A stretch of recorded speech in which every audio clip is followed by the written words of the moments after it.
Good afternoon. Mike, David Moore, Dallas Morning News. I have a question for you before Todd piggybacks off it. To Clarence.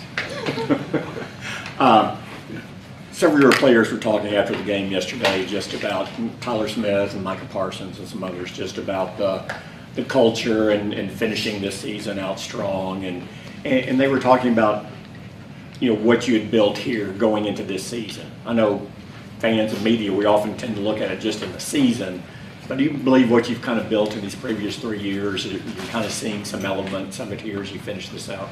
Definitely. I believe in building a championship program. I mean, that was really the approach since day one. And obviously, it's important to, live, learn, and apply it to the future. But, I mean, frankly, I do enjoy these questions, because I am a philosopher. Can't even say it with a straight face. But really, we need to beat Tampa, guys. I mean, we really do. We need to beat Tampa, and I think it's great those guys, answer those questions for you and so forth. But, yeah, definitely, we build a good program here. There's definitely things you learn each and every week, each and every year. I'm old school in the fact of keeping the yellow tablet at the on my desk, and you write things down as the year goes on, and that you want to look for in the off-season program. Changes in training camp, the media access to training camp's ridiculous. We need to cut that out. Just things like that. I mean, but no, I mean, you're always looking to improve, and being just. I think it's important to correct while you're in it, while it's fresh. Good things too. I mean, just say, hey, we need to do more of this in the practice, because the off-season programs change. There's always adjustments. And at the end of the day, our job is to, create the culture and make sure the team's, being trained properly and make sure our guys are given everything they need to win football games. And along with that, you were talking last night about just, you lost a couple more starters going into that game, the importance of keep going. DeMarcus Lawrence, is there a chance you'll activate his window this week, or what does it look like for him? Just in a brief meeting we had earlier, I don't see DeMarcus being available this week. No, he was not part of that conversation. Mike, Todd Orks with ESPN. You talked about the yellow tablet that you keep. Has there been more pages in that tablet this year than they've written in the past? No, I think it's consistent. In the beauty of doing this for a while, I think it's real important just to always be in the evaluation mode, because that's nothing stays the same in the game of football. Nothing stays the same in competing in the National Football League. I think it's a mindset you have to have, and you always got to be able to tweak and adjust, and frankly, realize when there's a time not to change too. I mean, there's some things that I know the year off taught me that. I think when you reflect and have a chance to step away, and they say you're old and you're stubborn and things, and so you look at those things. But everybody has a way of doing things. Football will never change. I think when you get too far away from the basics, you're usually going down the wrong road. And then on the injuries again, anything with Jordan and TJ Bass? If you got any updates on their I don't. I really don't. I'll probably head to the training room from here. John Machado with The Athletic. These last 4 games for Rico Dowdle, what stands out most to you? Where has he impressed you most these last 4? Oh, I mean, the thing that's always stood out to me, my opinion of Rico's is his run style. I mean, I love his run style. I mean, especially when he goes vertical. I mean, he breaks tackles. His contact balance is exceptional. He's got so much power in his hips, and he has a unique run style, which also he's done a much better job of protecting the football, because that's the challenge of that. He breaks a lot of tackles week in and week out. So, but just his consistency. The thing I really want to see Rico do is take the next step, and that's to be a third down back too. Just be an every down back, and he's doing a little more of that, and we'll see how that looks moving forward, because it's important for him to touch the football. And then you mentioned yesterday about the turnover differential, and obviously in defense you guys have been taking the ball away a lot more. Is there anything that you can point to over the last month or so? Why you think that number has gone up for you guys? Oh, I just think our players have stayed after it. I mean, there's two steps to it. You have to first be in position, to create those opportunities, and then you got to execute them. So you can always work at, your angles, just keep emphasizing the techniques of ball extraction. And I just feel strongly as a coach, and I know the players do the same. You get what you emphasize. So, we're just making sure we're talking about it, emphasizing it, and it's something that the players have done a great job bringing it to life. Calvin Watkins, Dallas Morning News. How resilient is your offensive line? It seems that every week you got something going on there. Extremely resilient. I think not only every week, but in game. I think just the fact that if you look at the way we ran the ball at the end of the game, that's just a big credit to them and Zeke and Rico, because just to put that game away and just to have the changes that went on throughout the game. So yeah, it's been a big part of our success on offense. How tough has it been with your O-line coach? The coach is there to say, Mike, are we going to have this guy or not? And you say, well, you got to get this guy ready. How difficult are those conversations with those guys? I'm not sure what you're. They want certain guys ready, but they can't be ready. So how hard is it just to get because of injury? Yeah. Oh, I mean, yeah, that's part of the weekly process. We're going through right now with Cooper Beebe, so hopefully he'll be ready to go. We'll be in a lighter schedule on Wednesday, but hopefully he can go by Thursday. So, yeah, the medical, there's a line there, and you do the best you can.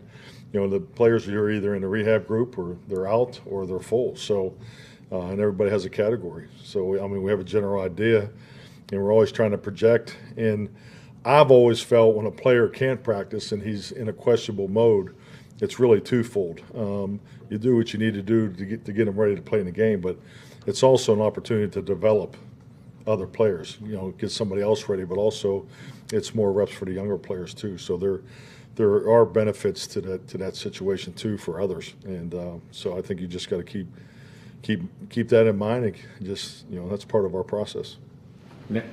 Nick Harris, forward Star Telegram. Also, Dingyzua, you've been here for the entirety of his career. Feels like he's playing the best ball of his career as of late. What's worked so well for him on and off the field? Consistency. Osa's just such a stud. I mean, I can't. We have a number of guys whose work ethic is off the charts. He's definitely one of them. I mean, he's always here. If I have any concerns about Osa would be overtraining. Because he's always at it. He's always doing the extra stuff. Always taking care of his body, doing the extra things there, and he's just a wonderful human being. I mean, everybody loves Osa. He's a great teammate, and and he's a man that represents the Dallas Cowboys the right way. It's been a year of opportunity for a lot of guys in different places of the depth chart. On one of the touchdowns yesterday, you had 7 undrafted free agents on the field at once. What would you say just about the opportunity and how certain guys have taken advantage of it this year? Well, I think it's definitely great that you're really spending your time with your analytics. I'm impressed.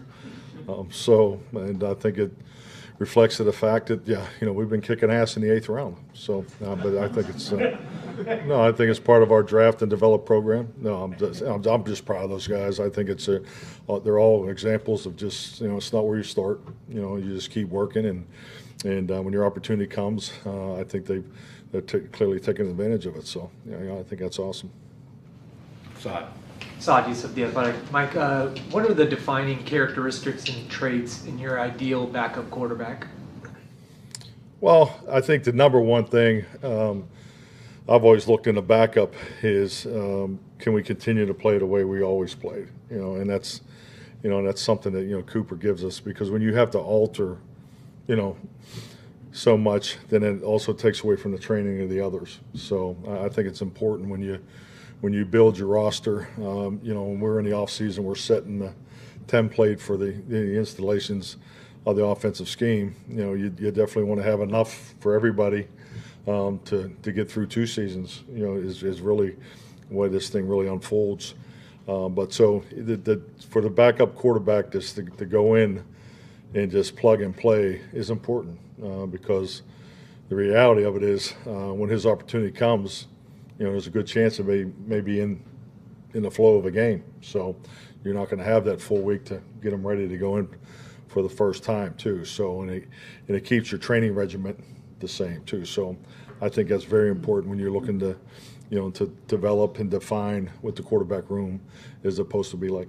And then throughout the time that a backup is the actual backup and not playing, what are the roles that you really look for him to execute out for the starter, for the team? Well, it's very defined. Each, the number 2 and number 3 have responsibilities each week. As far as the preparation, I mean, there's segments of a meeting that they'll be part of. So, the way the scout team is ran, as far as the number of reps that they get, particularly if there's a certain emphasis that, our defense needs to see, we make sure they see that.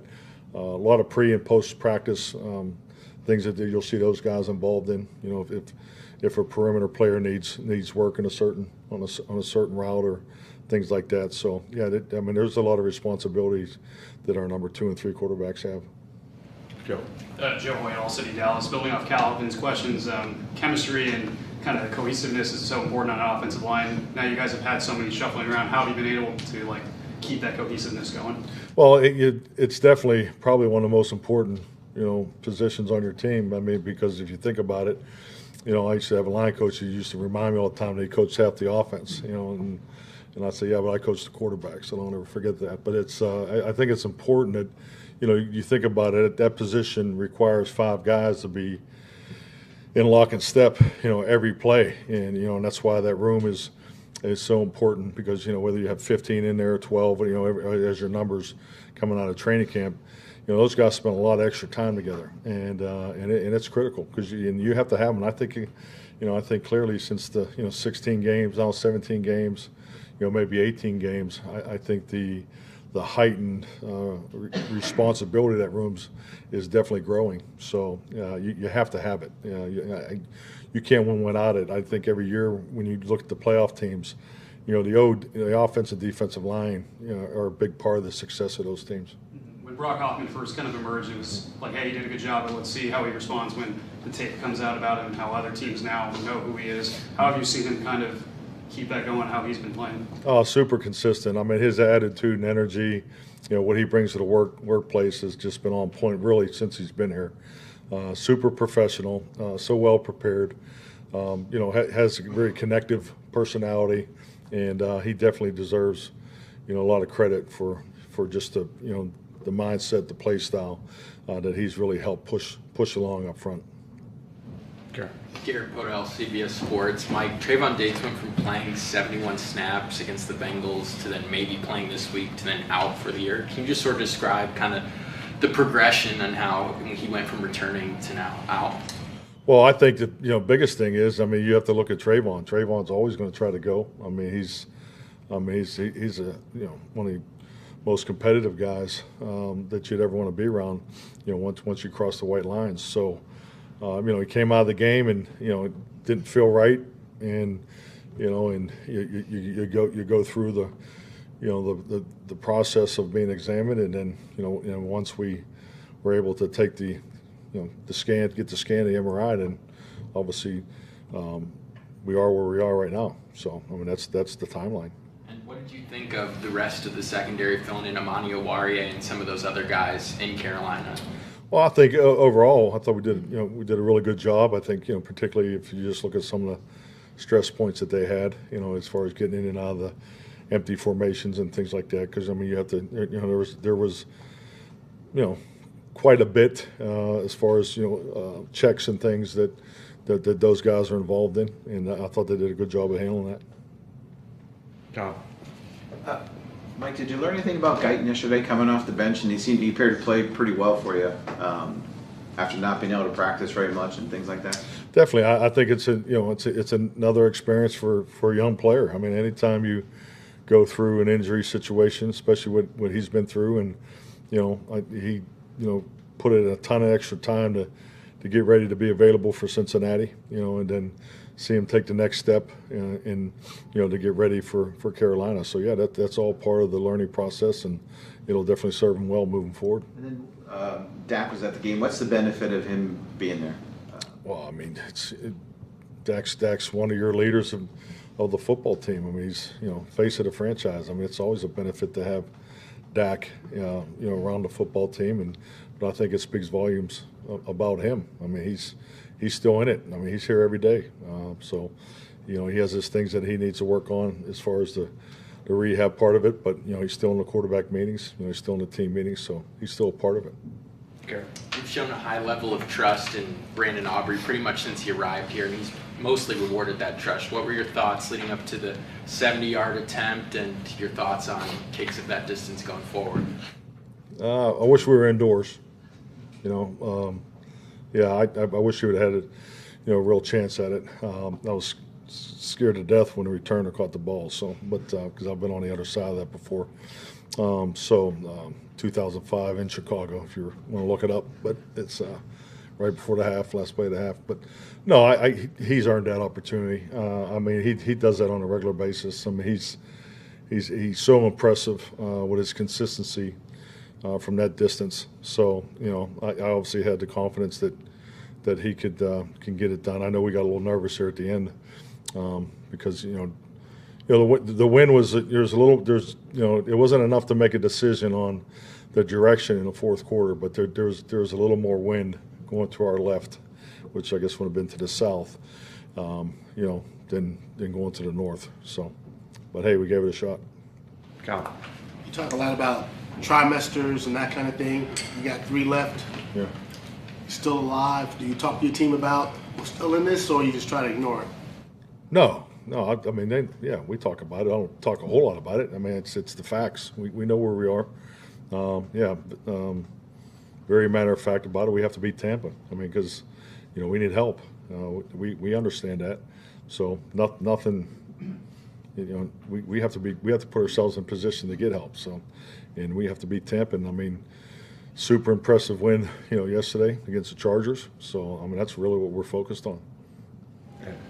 Ed Werder, WFAA. Seems like the performance of your defense has really changed since Micah came back, and he was coming back from an extended absence for the first time because of injury. How has he come back, and what kind of effect has he had on the way you're playing defensively? I mean, Micah Parsons is an impact player. I mean, when we're at training camp, we know where he is. You have to know where he lines up. Every single play because of the impact that he can make on any play. So I think that in itself tells you the difference that he can make. It's not only just in game planning, but the in-game adjustments. And I think it's obvious why we've been different with his impact.